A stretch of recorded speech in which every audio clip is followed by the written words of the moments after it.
Welcome to our Italian Summer Shorts, a short series from amongst Romans to help you travel smarter, deeper, and cooler this summer.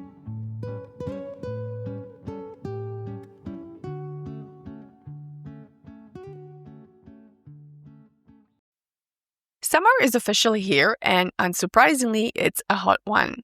When June first rolled around, the temperatures went from the low mid-20s to about 30 degrees overnight. The evenings were still pretty cool, and we enjoyed some breeze. However, at the end of June and just at the beginning of July, the temperatures went from around 30 to 35, and they're going to be between 35 to 40 degrees that's Celsius for the next coming weeks and months. It's going to be really, really hot. If you're planning a trip to Italy in the next couple of months, expect it to be very hot. You are just not going to escape it. But here's what I can share, offer you some thoughts from somebody who's been living in Italy for the last 3 years and has spent a lot of summers here in Italy. Hopefully these tips will help you make the best of your trip and just make it, slightly easier to survive the heat. So when we talk about summer in Italy and the temperatures, ranging anywhere between 35 to 40 degrees Celsius or more is actually not unusual. Now that works for some people, but if you're like me and you don't handle it well, these temperatures can get very uncomfortable. Heat waves are also a common occurrence and can affect both small towns and large cities, so it doesn't really matter where you are. If it's hot, it's hot.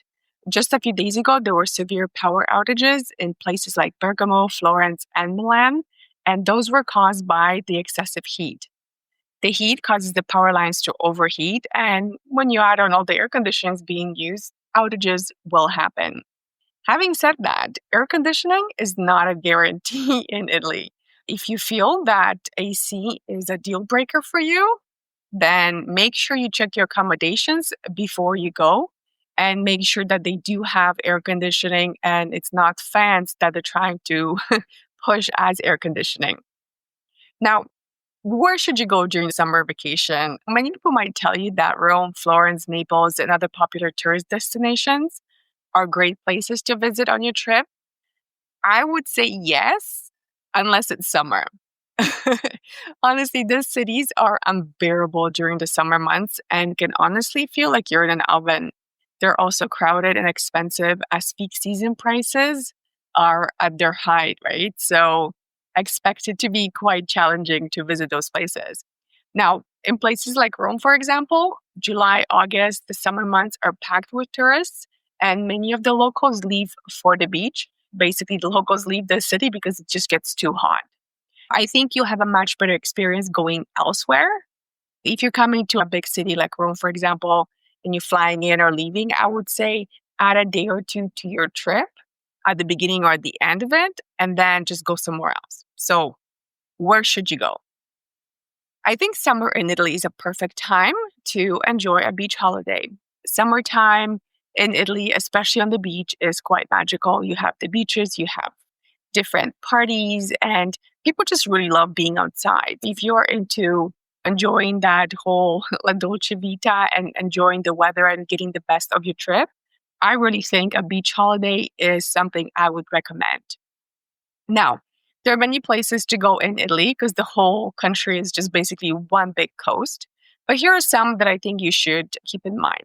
Sicily is a great place to go for beaches, especially places like San Vito lo Capo. San Vito lo Capo is not far from Palermo. If you fly in there, you can easily get to San Vito lo Capo. There you'll find soft white sand and Caribbean vibes that really feel like you're in a White Lotus episode. So it can get very touristy because it's a very popular destination, but you have the beach, you have the mountains, there's lots of hiking out there, which really makes it just so much more enjoyable. Now, Abruzzo Coast is another one of our favorites. It's a very good place for destinations. You might have heard us in previous episodes talk about places like Alba Adriatica or Francavilla al Mare. There's really so many amazing beaches along the coast, and some of them are wild, some are sandy, some of them are more city beaches. But they also have a lot of natural areas. And of course, they have the charming trabocchi, which are the fishing huts that extend way into the water, which I think really offer you quite a unique experience of being in Italy. The next one is the Campania's Cilento coast. So Cilento coast is just a bit further down south from Naples and the Amalfi coast. From places like Paestum to Palinuro, you can enjoy ancient ruins, sandy beaches, and stunning views. This is one of our favorite parts of living in Campania because the coast is not far from us. So we can always hop over to Palinuro. Well, Palinuro might be a bit further, but we can always jump to Paestum and have a day at the beach because the beaches are really nice and sandy and the water is pretty clear. And of course, it's a great break from the heat, which is quite nice. Another place which is really great for beaches is Puglia. Puglia's Salento Peninsula is just a dream. You can go there and enjoy the beaches, the olive groves. You can visit all the little towns that are along the coast, and really is a very laid back charm and lifestyle that you might even forget how hot it is outside as you're sitting on the beach. Now, another popular destination in Italy for the beaches is Sardinia. The Costa Smeralda coast is a popular beach destination for many Italians. And I can tell you, Sardinia is a stunning place. Their beaches and the views both are spectacular. If you're looking for that, again, Italian summer vibe, head to Sardinia. You'll love it. Now, if you're not into beaches or would like a break from the coast, don't worry. There's other places and other things to do. You can always head inland and to the mountains. Italy has a lot of mountains, volcanoes, lakes, and coastal trails. There's really no shortage of adventures that you can have outdoors. Some of the places you can go, and I think are quite good in the summertime, as really in the winter. So you can actually go to the Dolomites. Dolomites is probably one of the most famous destinations in Italy. And Dolomites are really picturesque in the winter, but they're also pretty good in the summertime. Gran Paradiso National Park, or even in Abruzzo, there's Gran Sasso. They have really spectacular trails and lakes. It's a different experience than you would think of having if you're coming to Italy in the summertime. If you want to explore more of the lakes, you can head to northern Italy. So there is Garda, Como, and Maggiore. So out of all three, expect Lake Como to be the busiest because it's also the most popular. I would say if you want to have a same kind of experience, but not as busy, head to Lake Garda or Lago Maggiore. Those will be still pretty touristy, but probably a lot less than Lake Como. Now you can also go rafting and kayaking. There's many places in Umbria or even throughout like mountainous regions and, enjoy whitewater rafting. There's lots of hiking opportunities and outdoor activities that give you a different experience of Italy. You can also try volcano trekking, which if you are in Sicily or the Naples area, you can always go and check out the volcanoes and go on a hike, which this might get kind of hot because, again, there is not a lot of foliage up there. But if you're looking for something different, I think those are great options. Now, how to cope with the heat. Sunscreen is your best friend, clothing that's breathable, taking breaks, staying hydrated will help you deal with the heat. Remember, Italy has a lot of places where you don't have trees necessarily outside. So if it's like really old parts of cities or smaller towns, they're all stone. So you have stone streets, stone houses. There really isn't a lot of greenery around to absorb some of the heat. If you're going to places like Pompeii or other archaeological areas, they are out in the open. You definitely need a hat, sunscreen, and comfortable footwear. Otherwise, you're going to burn. So like I already said, stay hydrated. You will find across Italy many water fountains. You especially see this in places like Rome. So water fountains here are safe to drink water from unless specifically it says that you shouldn't. But otherwise, everybody else drinks from the fountains. They're very safe because the water comes via the aqueducts from the mountains. So yes, thank you to the Romans who built them. And, we still enjoy the water as it comes. It's fresh, usually cold. And if you have a reusable water bottle, you can fill it up as you go. And I think that's the best thing to do if you're in the cities, just to make sure you have a lot of water with you. When it comes to sightseeing, I would say aim for either early morning or late afternoon. This will help you avoid some of the worst heat. Remember, museums might be a good option, but not all of them, especially if they're based in a historical building.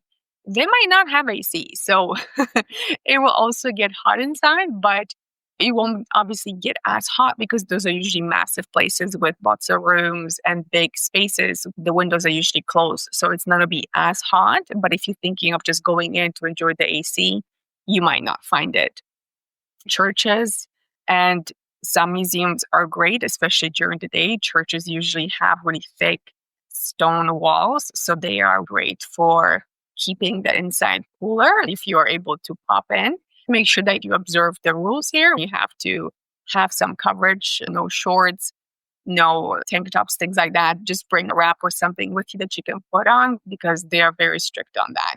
Maybe not so much smaller churches, but if you're planning on visiting a place like the Vatican, you have to be covered. Otherwise, they won't let you in. So again, it's a perfect time to take a break when everything else is closed. Usually the bars stay open. So you can have a drink on the patio, or it's a good time to go back to your hotel and have a nap.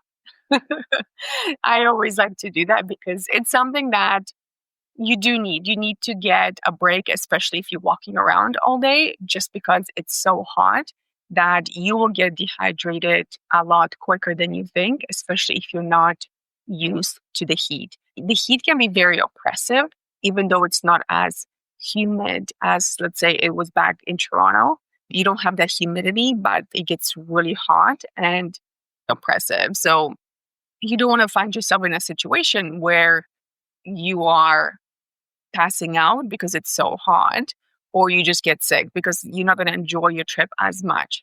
Staying out of the big cities, enjoying the outdoors, taking breaks, and making sure you stay hydrated will really help you survive the summer heat in Italy.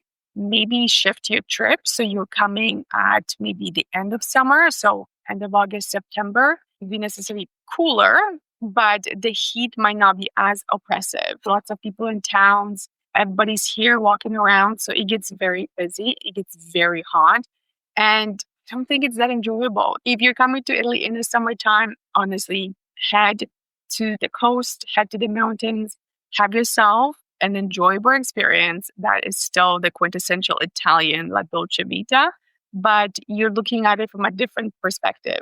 You are enjoying the beautiful beaches, the sunshine, and I think you have a much better experience.